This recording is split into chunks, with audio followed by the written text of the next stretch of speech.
Venezuela থেকে মাত্র 1000 kilometre দূরে পুয়ের্তো রিকো।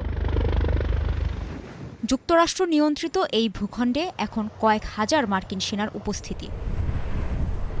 এয়ারবেইজে বিভিন্ন প্রজন্মের যুদ্ধবিমান, সমুদ্রে রণতরী, বড় ধরনের যুদ্ধ প্রস্তুতি নিয়ে যেন প্রেসিডেন্ট ট্রাম্পের সবুজ সংকেতের অপেক্ষায় মার্কিন প্রতিরক্ষা দপ্তর।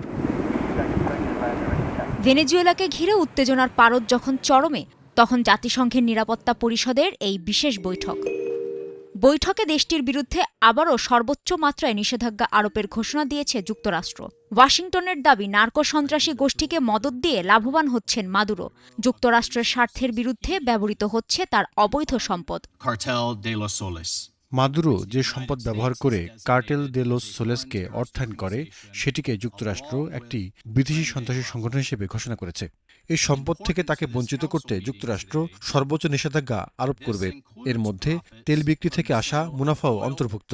বাস্তবতা হল, নিষেধাজ্ঞাভুক্ত তেল ট্যাঙ্কারগুলো মাদুরো ও তার অবৈধ শাসনের প্রধান অর্থনৈতিক জীবনরেখা।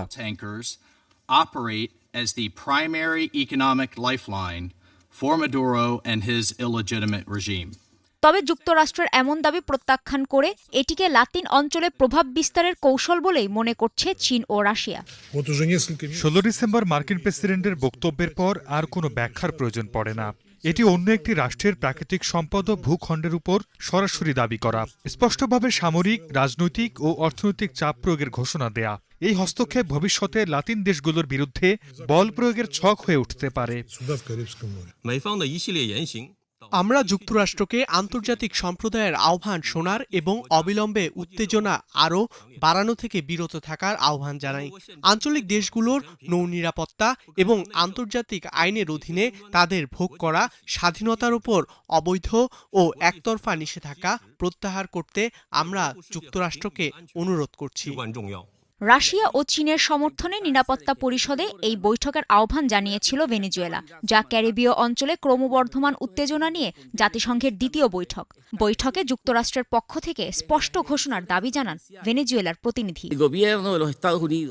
একবারের জন্য হলেও পরিষ্কার করে বলা দরকার যে ক্যারিবীয় অঞ্চলে কোনো যুদ্ধ নেই। এখানে কোনো আন্তর্জাতিক সশস্ত্র সংঘাত নেই, এমনকি কোনো অভ্যন্তরীণ সশস্ত্র সংঘাতও নেই। তাই যুদ্ধ আইনের বিধান প্রয়োগ করে যুক্তরাষ্ট্র সরকার তার কর্মকাণ্ডকে বৈধতা দেওয়ার যে চেষ্টা করছে, এটি হাস্যকর।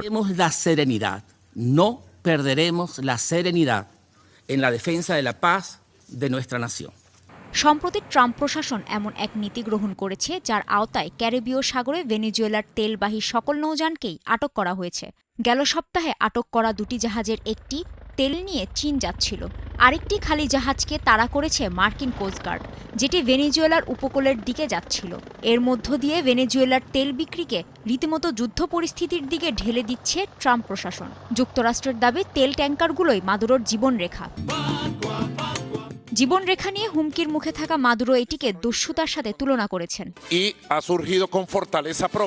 আপনারা আজ জাতিসংঘ নিরাপত্তা পরিষদে এক অদ্ভুত জলদস্যুতার বিরুদ্ধে বিশ্বের নিন্দা শুনেছেন। নিরাপত্তা পরিষদ ভেনেজুয়েলার প্রতি ও মুক্ত বাণিজ্যের অধিকারের প্রতি বিপুল সমর্থন দিয়েছে। পরিস্থিতি যাই হোক, আমরা স্বাক্ষরিত সব চুক্তি পালন করে যাব। ভেনেজুয়েলা সিদ্ধান্ত নিয়েছে একবিংশ শতাব্দীতে নিজের শক্তিতে উন্নয়নের পথে এগিয়ে যাবে। আপাতত চীন ও রাশিয়ার অকুণ্ঠ সমর্থনকেই একমাত্র সহায় হিসেবে দেখছে ওপেকভুক্ত তেল উৎপাদনকারী দেশ ভেনেজুয়েলা ও দেশটির সমাজতন্ত্রী নেতা নিকোলাস মাদুরো। কাজী শাহরিন, স্টার নিউজ।